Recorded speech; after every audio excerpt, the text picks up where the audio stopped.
오늘 그 말씀은 이제 누가복음에 있는 그 말씀인데요.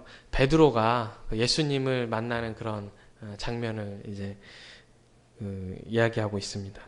이 말씀 속에서 오늘 우리가 우리의 모습을 다시 한번 돌아보면서 우리가 예수님의 사람으로 어떠한 또 모습으로 살아야 되는가, 어떠한 신앙의 모습을 다시 한번 기억해야 하는가를 돌아보면서 주님 앞에서 헌신된 모습으로 살아가기를 바라는 모습으로 이렇게 말씀을 준비했습니다. 여러분, 베드로는 실수가 참 많은 사람이죠. 복음서에 그렇게 많이 기록되어 있습니다. 베드로가 완벽한 사람이었다면 어쩌면 우리에게 참 멀리 있는 듯한 그런 어떤 느낌의 사람으로 느껴질 수밖에 없는데, 실수도 많고 또 죄도 짓고 또 잘못도 많이 하는 그 베드로이기 때문에 어쩌면 우리의 삶에 더 가까이에 있는 그런 모습으로 비춰지지 않았나 이렇게 생각을 해봅니다. 그러나 그의 신앙과 또 수석제자라는 위치와 나중에 초대교회를 이끄는 그런 지도력의 모습은 참 본받을 만하고 또 우리가 배워야 하는 또 다른 모습이 아닌가 이렇게 생각을 해봅니다. 그래서 오늘 이 시간에는 베드로가 예수님을 어떠한 상황 가운데서 만나게 되고 또 예수님은 베드로의 어떤 점을 보시고 베드로를 귀하게 사용하셨는가에 대해서 우리가 한번 나누기를 원합니다. 베드로에게는 믿음에 있어서 우리에게 보여주는 중요한 몇 가지의 모습이 있습니다. 오늘 누가복음에 나타나고 있는 베드로의 모습은 우리에게 많은 도전을 주고 있는 것 같아요. 오늘 말씀을 우리가 이해하기 위해서는 먼저 베드로가 어떤 상황에 있는지, 어떻게 되어가고 있는가를 우리가 한번 잠깐 살펴보고 생각해 봐야 합니다. 베드로는 밤새도록 고기를 잡았습니다. 고기를 열심히 잡으려고 밤을 샜어요. 굉장히 책임감 있는 모습 아닙니까? 자기가 살아가는 것에 대해서 책임을 지려고 하고 또 가족에 대한 책임을 지려고 하고 게으르게 살려고 하는 그런 모습은 아닙니다. 그래서 오늘 본문의 베드로의 모습은 다른 사람들은 밤에 가서 잠을 자는데 그 밤 시간에 밤이 맞도록 그물을 던지고 고기를 잡으려고 애썼던 그런 어떤 베드로의 모습이 떠오르게 됩니다. 그런데 오늘 말씀해 보니까 어떻게 되었습니까? 베드로의 손에 고기가 가득 들어왔습니까? 그렇지가 않죠. 베드로는 아무것도 잡지 못하고 그날 아침에 허전한 마음으로 돌아왔습니다. 그리고 다음날 또다시 그물을 던져야 하니까 그물을 깁고 씻고 있었습니다. 재정비하고 있었던 것이죠. 여러분, 이 베드로가 아침에 그물을 씻고 있을 때 그 모습 속에서 그 마음이 어떠했을까요? 열심히 수고하고 자기의 노력으로, 자기의 생각으로, 자기의 경험으로 또 자기가 할 수 있는 최선을 다해서 애를 쓰고 힘을 썼지만 아무것도 가지지 못하고 돌아와서 또 다르게 내일을 준비하면서 내일은 그물을 던질 때 물고기가 많이 잡힐까 하는 그런 어떤 고민 속에서 있었지 않을까요? 오늘은 한 마리도 못 잡았는데 이것을 가지고 오늘 하루는 어떻게 살아야 될까? 우리 가족들은 무엇을 먹을까? 가족들이 나를 어떻게 보고 있을까? 여러 가지 마음이 가득 들어있었을 거라고 생각을 합니다. 열심히 수고했지만 그것을 다 거둬들이지 못했을 때에 그 낭망하는 마음, 또 좌절하는 마음 역시 아마 가득했을 거라고 생각합니다. 그래서 허망한 마음 가운데 아침에 그물을 씻고 이제 깁고 있는 베드로의 모습이 어쩌면 우리의 사는 모습과 많이 닮았다 하는 그런 생각이 듭니다. 최선을 다하고 열심히 노력하는 우리의 모습에 비해서 우리의 성이 차게 손에 딱 들어오지 않았을 때, 내가 열심히 노력하고 열심히 최선을 다했지만 막상 움켜진 손을 딱 보면 얼마 되지 않을 때, 그때 좌절감과 낭만감들이 많이 있을 거라고 생각합니다. 그러한 어떤 마음을 가진 그런 것들이 우리네 모습들과 많이 닮았다 이런 것입니다. 여하튼 오늘 말씀해 보니까 베드로의 상황이 방금 이야기했듯이 지금 사실은 썩 좋지가 않습니다. 그런데 거기다가 대고 예수님께서 베드로야, 내가 너의 배를 좀 타야겠다 이렇게 이야기를 합니다. 여러분, 보통 같은 사람이라면 반응이 어땠을 것 같습니까? 보통 사람 같으면 좀 짜증이 났을 거라고 이렇게 생각이 됩니다. 나도 힘들어 죽겠는데 가뜩이나 밤새도록 일하고 왔는데 피곤해 죽겠는데 거기다가 대고 순간 누군가가 와서 내가 당신의 배를 좀 타야겠습니다. 배 좀 띄어라 이렇게 또 이야기를 했을 때, 또 반말로 막 이야기를 했을 때 얼마나 짜증이 나겠습니까? 얼굴과 모든 몸에 나 지금 상태 좋지 않아. 건들지 마. 이런 어떤 문신이 새겨져 있는데 그것도 공짜로 돈을 얼마 주는 것도 아니고 사례를 하는 것도 아니고 공짜로 내가 너의 배를 좀 타야겠다. 이렇게 얘기를 하는데 보통 사람 같으면 인상을 팍 쓰면서 저 사람 뭐야? 이렇게 아마 생각하지 않았나 이렇게 생각이 됩니다. 아니 어쩌면 조금 더 나가서 삿대질하면서 화를 냈을 수도 있어요. 왜 그런 거 있잖아요. 누가 툭 건들기만 해도 화가 나는 그런 때가 있잖아요. 가끔 저도 그럴 때가 있거든요. 평소에는 괜찮다가 정말 짜증이 나고 화가 나고 막 미치겠는 때 있잖아요. 그럴 때 차 운전하고 가는데 어이없는 상황들을 가끔씩 만나게 되거든요. 그러면 신경이 확 쓰잖아요. 그래서 머리 끝까지 화가 확 치밀어가지고 한번 확 퍼부었으면 하는 그런 어떤 상태.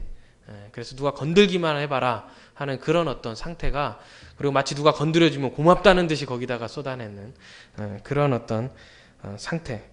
그런 상태 아마 여러분들도 많이 경험해보지 않았을까 이렇게 생각이 듭니다. 베드로도 어쩌면 너무나도 피곤하고 너무나도 힘드니까, 왜 사람이란 게 그렇잖아요. 피곤하고 힘들면 좀 괜히 누가 옆에서 건들면 귀찮고 또 짜증나고 그렇잖아요. 어쩌면 베드로의 상황도 딱 그러한 상황이 아니었나 이렇게 생각을 해봅니다.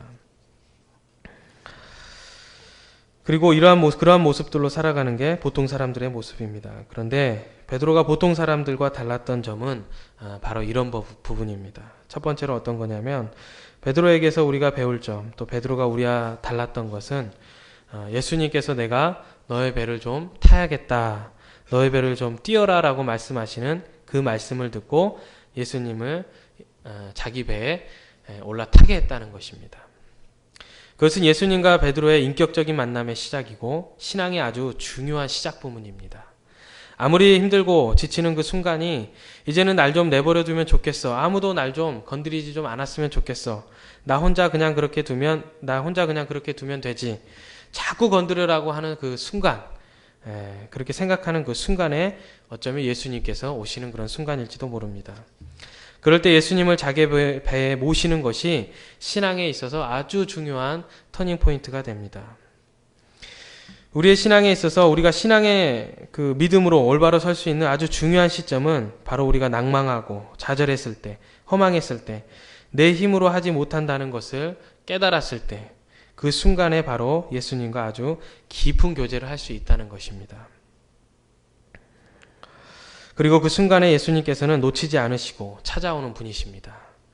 만약 그 순간에 베드로가 나 지쳤어요. 예수님, 저는 배를 띄울 수 없어요. 아니면 혹은 힘들어 죽겠는데 왜 그러세요? 지금 장난하십니까? 그것도 공짜로 막 타려고 하십니까? 냉정하게 그것을 딱 끊어버리고 돌아가세요. 이렇게 얘기를 했다면 어쩌면 오늘날의 베드로가 되지 못할 수도 있습니다. 그런데 그 순간에 예수님을 내 배에 오르게 함으로 말미암아 베드로가 예수님의 제자가 되었다는 것을 기억하시기를 바랍니다. 오늘 우리가 우리의 삶 속에서 지치고 힘듭니다. 어렵습니다. 무겁습니다. 또 때로는 답답합니다. 낭망함도 어쩔 때는 가득할 때도 있습니다. 그 순간, 그래서 나를 이제는 좀 편하게 했으면 좋겠어. 다른 것 아무도 건드리지 않았으면 좋겠어라고 생각하는 그 순간, 바로 예수님께서 필요한 순간입니다. 예수님이 내 마음에 오셔야 하는 그런 순간입니다. 그 마음, 그 순간이 되면 귀찮아서 도망치지 마시고 어떻게 해야 되겠습니까? 예수님을 내 배에 초청하면 됩니다. 예수님이 내 배에 오를 수 있도록 마음을 활짝 여시기를 부탁을 드립니다. 그러면 예수님께서 내 삶에 자리를 잡아주실 줄로 믿습니다. 그리고 예수님과 놀라운 삶이 시작되는 것입니다. 그 낭망의 순간, 마지막이라고 이제는 정말 귀찮다고 싫다고 말하는 그 순간에 새로운 시작이 일어나는 것을 여러분들 반드시 경험하게 될 것입니다. 베드로는 바로 그렇게 했습니다. 그래서 베드로는 믿음의 사람입니다. 오늘 우리도 믿음의 사람이 되기 위해서 오늘 힘든 우리의 삶 속에서 먼저 예수님을 내 배에 태우시기를 간절히 부탁을 드립니다. 여러분들이 그 배에 예수님을 먼저 태울 때, 그때부터 예수님과 1대1의 만남이 시작된다는 것을 반드시 기억하시고 예수님을 배에 태우시기를 부탁을 드립니다. 두 번째로 베드로에게 있어서 우리가 배울 점, 또 베드로에게 있어서 우리가 또 배울 점은 내 상태, 내 상황, 또 내 경험 상관없이 일단 예수님 말씀에 순종해 보는 겁니다. 예수님이 배에 타셔서 제일 처음에 하신 것이 뭐냐면 예수님께서 무리를 가르치시는 일이었습니다. 재미있는 장면입니다.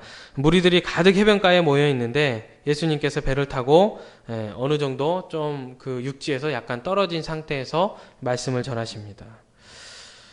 이게 왜 그러냐면 갈릴리 지역상의 어떤 특징이 있기 때문에 그렇습니다. 해발 고도보다 낮은 곳이기 때문에 아침에는 아침이 딱 되면 바람이 산에서 바다로 쉬익하고 이렇게 내려옵니다. 그리고 저녁이 되면 바닷바람이 다시 산으로 올라갑니다. 그래서 예수님은 마이크를 쓰지 않으시고도 예수님의 목소리가 작아도 바닷바람이 산으로 올라가면서 그 목소리를 널리 전할 수 있기 때문에 예수님께서 베드로의 배를 타고 이렇게 육지에서 살짝 떨어진 상태에서 말씀을 전하였습니다. 그리고 사람들이 몰려오고 그러면 뒤로 떠밀려질 수도 있고 또 맨 뒤에 사람들은 또 이렇게 듣지 못하기 때문에 여기가 이렇게 바다라면은 이렇게 바다의 경계선이라면 사람들은 거기에 머물러 있고 예수님은 배를 타고 조금 뒤로 가서 거기서 이제 많은 사람들을 바라보면서 이렇게 말씀을 전했습니다. 근데 바람이 이렇게 불기 때문에 작은 목소리라도 예수님의 목소리가 조금씩 어느 정도 또렷이 들렸겠죠. 그리고 아무리 사람들이 막 밀려와도 예수님이 말씀이 전하는 데는 전혀 지장이 없었죠. 만약에 육지 가운데 있었다면 밀려가지고 막 뒤에 떨어질까봐 막 신경 쓰고 막 그랬을 수도 있습니다. 그래서 예수님께서는 말씀을 잘 듣지 못하기 때문에 예수님께서는 말씀을 사람들에게 잘 가르쳐주기 위해서 그 배를 타셔야 했던 것입니다. 그런데 그 배를 타기 위해서는 베드로의 수고가 필요했던 것이죠. 베드로는 바로 옆에서 예수님의 가르침을 다 들을 수 있는 축복을 받았습니다. 여하튼 예수님께서는 무리를 다 가르치신 다음에 베드로를 보셨습니다. 그리고 뭐라고 말씀하십니까? 깊은 데로 가서 그물을 던져라. 그렇게 예수님께서 말씀하셨습니다. 오늘 우리 그 말씀 4절 한번 말씀 보실까요? 4절 한번 다 같이 한번 읽도록 하겠습니다. 4절 다 같이 읽겠습니다. 시작.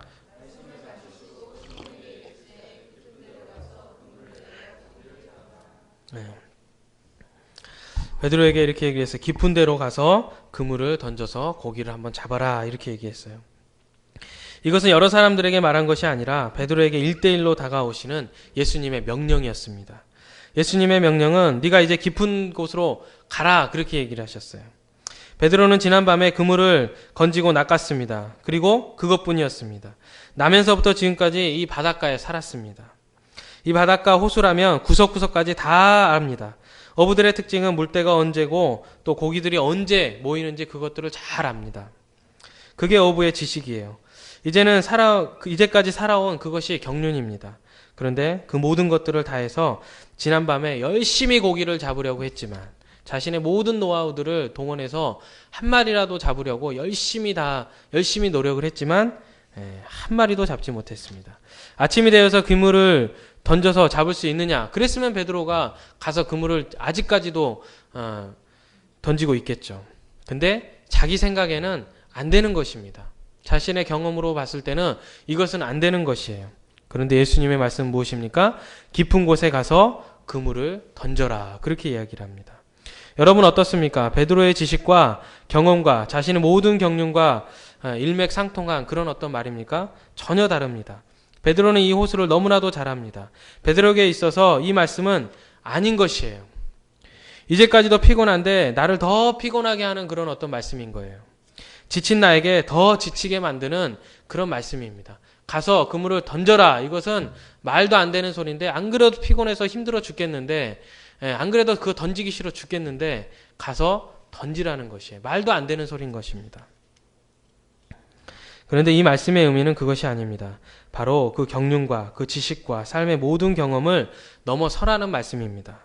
우리가 가지고 있는 한계, 우리가 가지고 생각하는 것들, 우리의 생각의 범위를 넘어서라. 이것이 바로 예수님께서 말씀하시는 것입니다.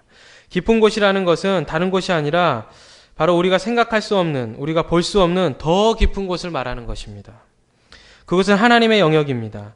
우리가 생각하는 인간의 어떤 그 생각 속에 있는 그런 어떤 영역이 아니라 하나님이 행하시고 하나님이 길을 여시는 바로 하나님의 영역인 것입니다. 그곳으로 들어가라고 명령하신 것입니다. 이것을 들으면 하나님의 영역으로 가는 것이고, 그렇지 않으면 내가 알고 있는 그런 어떤 지식 안에서 내 삶을 내 마음대로 하면서 끝나버리게 되는 것입니다. 베드로는 그런데 거기서 이 말씀을 들었다는 것이에요. 듣고 내 경험과 내 경륜과 여기서 내가 이제까지 평생 살아온 그 모든 시간들에 대한 지식들을 다 버리고 깊은 데로 가라 하신 그 말씀에 따라 깊은 데로 들어갔다라는 것입니다. 그곳에 가서 그물을 확 던졌다라는 것이에요. 그 한계를 넘어선 모습을 우리에게 보여주고 가르쳐 준 것입니다. 이럴 때 바로 하나님의 영역을 만나게 되는 것입니다. 하나님의 놀라운 역사를 경험하게 된다는 것이에요. 내가 생각하는 범위 안에서 이루어지는 하나님의 역사가 아니라 그 범위를 넘어서 일하시는, 놀랍도록 움직이시는 그 하나님의 역사를 수없이 보게 된다는 것입니다. 하나님께서 하라고 하시는 그 하나님의 영역 안에는 하나님이 준비시키는 기적적인 일이 반드시 일어나게 되어 있습니다. 오늘 베드로도 바로 그 하나님의 기적적인 사건을 만났습니다. 하나님의 말씀에, 예수님의 말씀에 따라서 깊은 데로 갔습니다. 그랬더니 어떻게 되었습니까? 밤새도록 잡지 못하는 그 고기 가득 잡았습니다. 하나님의 영역에 들어갔을 때 하나님께서 일하시는 것들을 통해서 거둬들이시는 하나님의 놀라운 기적의 사건이 우리의 삶 속에 들어오는 놀라운 일인 것입니다. 우리도 역시 주님 앞에서 주님께서 우리에게 말씀하시는, 깊은 곳으로 가라 하시는 그 말씀의 의미를 잘 깨달으시기를 바랍니다. 오늘 내가 알고 있는 영역, 내가 할 수 있는 만큼의, 내가 생각할 수 있는 것 안에 머문다면 우리는 깊은 곳으로 절대로 가지 못하는 사람이 될 것입니다. 그러나 주님은 그곳을 넘어서 깊은 곳으로 가라고 우리를 초청하고 계십니다. 그곳으로 들어가라고 말씀하십니다. 그것은 하나님의 영역입니다. 하나님이 우리에게 베푸실 그 영역이라 이 말입니다.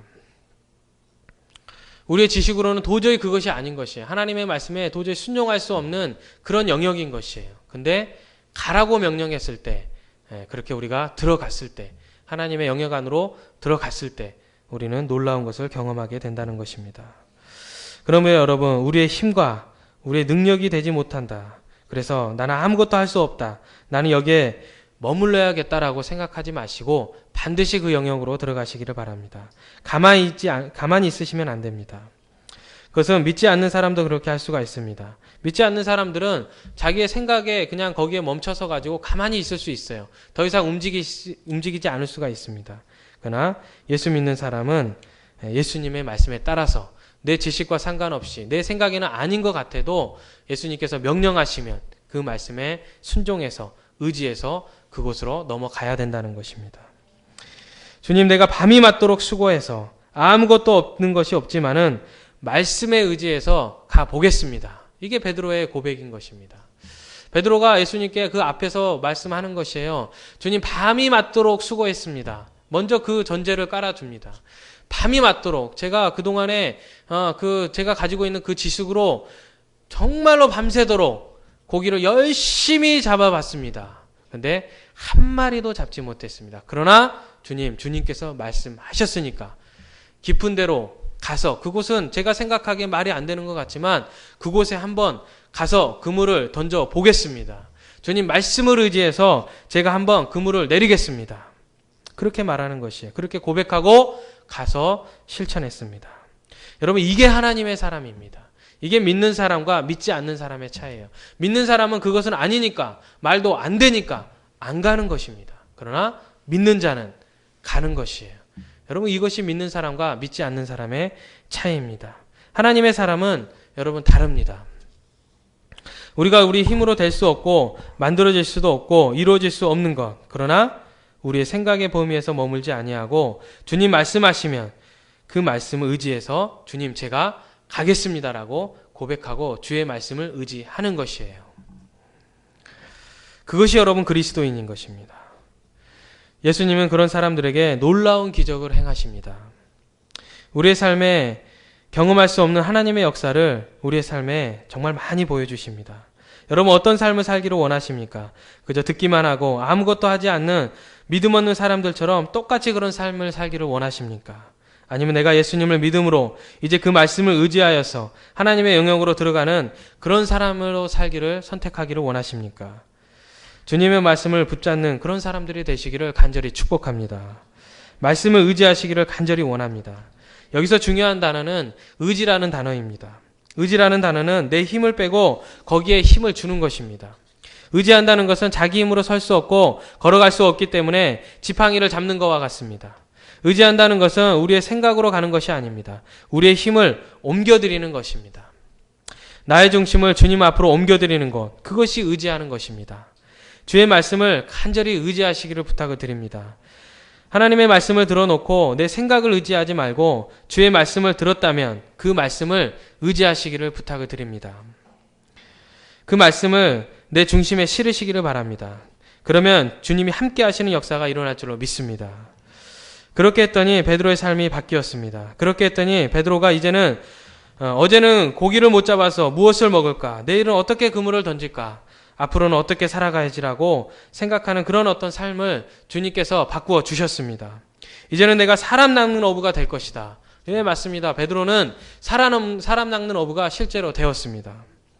이제는 내가 오늘 하루 먹고 사는 것에 끝나지 아니할 것이다. 이제는 내가 예수님의 사람으로 주님과 함께 많은 사람을 낚는 어부로 너의 삶이 변화될 것이다. 그렇게 말씀하셨고 그리고 또 그렇게 되었습니다. 오늘 우리의 삶에 주님과 함께 이런 변화가 일어나기를 간절히 소망합니다.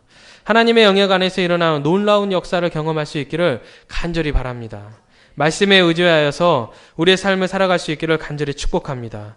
지치고 힘들고 나를 이대로 내버려도 이렇게 마시고 내 배에 예수님을 초청하시고 그 말씀을 들으시고 깊은 대로 그 말씀을 의지하여 나아갈 수 있는 믿음의 사람이 되기를 주님의 이름으로 간절히 축복합니다.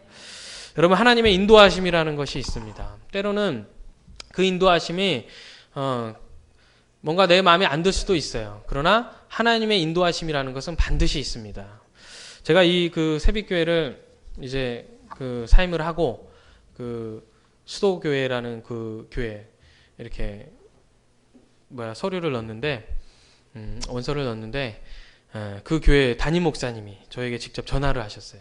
이메일로 이제 보냈는데 전화 오셔가지고 뭐라 그러시냐면 그냥 본인 말만 하고 끊었습니다. 박도진 전도사님 되세요? 이러는 거예요. 그래서 네 맞습니다. 기도 1시간 하세요? 방언으로 기도하세요? 뭐 이런 걸 물어보더라고요. 그래서 제가 박상희 목사님께 찾아가서 기억하시는지 모르겠지만 물어봤습니다. 이런 교회에서 이렇게 얘기를 했습니다. 방언하냐고 물어봤습니다. 저는 좀 이상한 것 같은데요. 그랬더니 박 목사님께서도 그거 좀 이상한 것 같다. 그렇게 얘기를 하는 거예요. 그래서 저는 거기 면접을 안 보려고 그랬어요.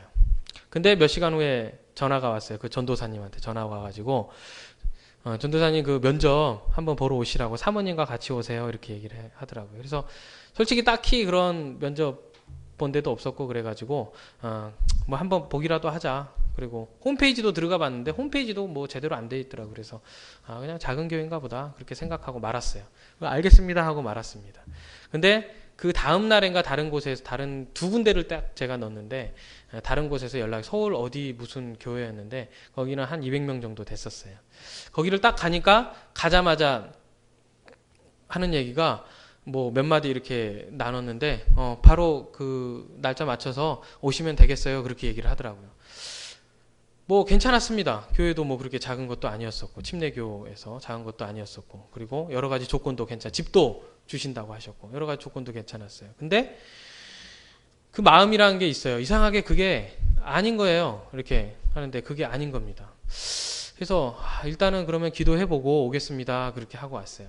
이제 거기 부목사님이 다시 연락 오셔가지고 오실 거냐고 이렇게 물어보더라고요. 그래서 아니요, 그 마음에 아무래도 여기는 인연이 아닌 것 같다고 해서 거기는 거절을 했어요. 그리고 나서 수도교회란 거를 갔어요. 근데 여기는 사실 기대를 전혀 하지도 않고 그런 전혀 뭐 저는 처음 알았어요. 이 교회가 그렇게 알려지지 않는 교회란 거를 처음 알았어요. 그 이제 갔는데 신월동이잖아요. 신월동 가보신 분 혹시 있어요? 가보신 분 아시겠지만 집이 한 40년 됐어요. 다. 그 주변에 40년 돼가지고 저는 정말 깜짝 놀랐어요. 그렇게 허름한 집들이 있는지 몰랐어요. 갔는데 다 허름하고 골목 거기 고기 뱃속 그 창자 속처럼 막 골목골목 이렇게 들어가서 내비도 막 제대로 뭐 이게 잘 못 가더라고요, 이게. 그래서 우리 집사람이랑 가면서 이거야, 이거 뭐, 나 이거 괜히 왔다, 이렇게 생각을 했었죠. 딱 들어갔는데, 교회가 이제 수도 교회에 써져 있는데, 한자로 써져 있더라고요. 아주 옛날 한자. 그래가지고, 딱 보는 순간, 이 교회는 아닌 것 같다, 이런 생각이 이렇게 들더라고요. 그리고 교회도 뭐 그렇게 커 보이지도 않고. 그래서 이제, 생각에, 아무래도, 이거는 정말 아닌 것 같다, 이렇게 생각이 들어가지고, 그 교회에 이제 이렇게 면접을 이제 딱 봤어요. 근데 담임 목사님과 딱 1대1 그렇게 딱 그 상담실에 있는데 딱 오시더라고요. 그때 처음 딱 만났을 때 딱 느낌이 어떤 느낌이 되냐면, 이 교회다. 이런 느낌이 딱 드는 것이에요. 그게 하나님의 저는 인도하심이라고 생각합니다. 그 하나님의 인도하심이란 게 보면 있더라고요. 처음에는 그것이 아닌 것 같아도요. 하나님의 인도하심, 그거는 그 사람에게 하나님께서 주시는 거라고 생각합니다. 여러분들도 아마 그런 경험들을 어쩌면 했을 수도 있어요. 하나님의 인도하심이란 게 딱 있어요. 거기 갔는데 다른 교회에 더 좋은 조건도 있을 수도 있었지만 그 교회에 딱 갔는데 외형적인 것을 봤을 때는 저는 아니었다라고 생각했거든요. 근데 담임 목사님과 1대1로 한마디도 나누지 않았어요. 딱 봤는데 하나님이 나를 이곳에 인도해 주셨구나 하는 그런 어떤 느낌이 딱 확 오더라고요. 그래서 처음에는 되게 이상하다고 생각하고 마음에 들지 않았는데 그 인도하심이 딱 드니까 그래, 내가 이 교회에 있어야겠다 하는데 역시 그 담임 목사님께서도 저를 딱 보자마자 바로 집을 구하라고 하셨거든요. 근데 이게 여러분 별거 아닌 것 같죠. 근데 그 교회가 지금 37년이 되었는데 제가 갔을 때 35주년이었어요. 근데 그 35년 역사상 사역자를 뽑을 때 설교를 한 번도 들어보지도 않고 그리고 면접만으로 그 사역자를 뽑는 케이스가 유일하게 저였어요. 그리고 직장을 가지고 있는 사모는 절대로 뽑지를 않았었습니다. 근데 유일하게 직장을 가지고 있었던 사모, 그리고 설교도 들어보지도 않고 겪어보지도 않고 그냥 면접만으로 뽑힌 거는 제가 처음이었더라고요, 보니까. 하나님의 인도하심이란 게 저는 있다라고 생각을 해요. 저는 이 교회에 오는 것도 하나님의 인도하심이 있다고 생각합니다. 그 교회에 있을 때 중간에 사임을 하고 이 오는 과정 가운데서 확신이 들었어요. 하나님께서 나를 이쪽으로 인도해 주셨구나. 박상규 목사님께서도 그 인도하심을 응답을 받으셨고 저 또한 마찬가지로 그런 하나님의 인도하심을 받고 왔습니다. 저는 그런 어떤 확신을 가지고 왔어요. 그러면 그것이 설사 오는 과정 가운데서 여러 가지 문제가 발생한다 할지라도 하나님께서 인도해 주셨으면 그걸로 그냥 끝나는 겁니다. 그래서 하나님을 의지하면서 저희는 하나님의 영역 가운데로 가면 되는 것이에요. 저는 그것을 믿고 그것을 확신하고 기도함으로 이곳에 왔습니다. 여러분들도 많이 기도해 주시고 여러분들도 저를 위해서 또 이 교회를 위해서 그렇게 함께 힘쓰고 애쓰시고 또 헌신하면서 그렇게 기도해 주시기를 부탁을 드립니다. 그러면 우리는 하나님의 영역으로 들어온 것입니다. 그 안에는 하나님께서 우리에게 베푸실 수많은 기적과 같은 일들이, 놀라운 일들이 줄줄이 사탕으로 우리의 삶 가운데도 있고 우리 교회 가운데도 있을 거라고 확신합니다. 그러므로 여러분 기도하시면서 함께 가시기를 부탁을 드립니다. 기도하겠습니다. 우리 다 같이 한번 기도했으면 좋겠습니다. 우리 시간에 다 같이 기도하겠습니다. 예수님께서 베드로의 배를 빌려 타신 것은 탈 배가 없어서가 아닙니다. 베드로의 인생을 바꾸기 위해서 지쳐있는 베드로의 배에 타신 것입니다. 이 시간 기도할 때 주님, 힘들고 지쳐있는 우리에게도 주님 찾아오셔서 우리 인생을 변화시켜 주옵소서. 우리 교회를 변화시켜 주옵소서. 베드로에게 깊은 곳으로 가서 그물을 던지라고 말씀하셨던 것처럼 우리에게도 우리가 생각하지도 상상하지도 못했던 하나님의 영역으로 초청하여 그곳에 하나님의 놀라운 역사를 경험하고 베드로가 그것을 경험하고 사람 낚는 어부가 되었던 것처럼 주님, 우리도 주님의 귀한 사명을 발견하고 하나님의 일에 크게 쓰임받는 자로 거듭날 수 있는 믿음의 사람이 될 수 있도록 주님 함께하여 주옵소서라고 우리 시간에 주여 한번 부르고 하나님 앞에 간절히 기도하도록 하겠습니다. 주여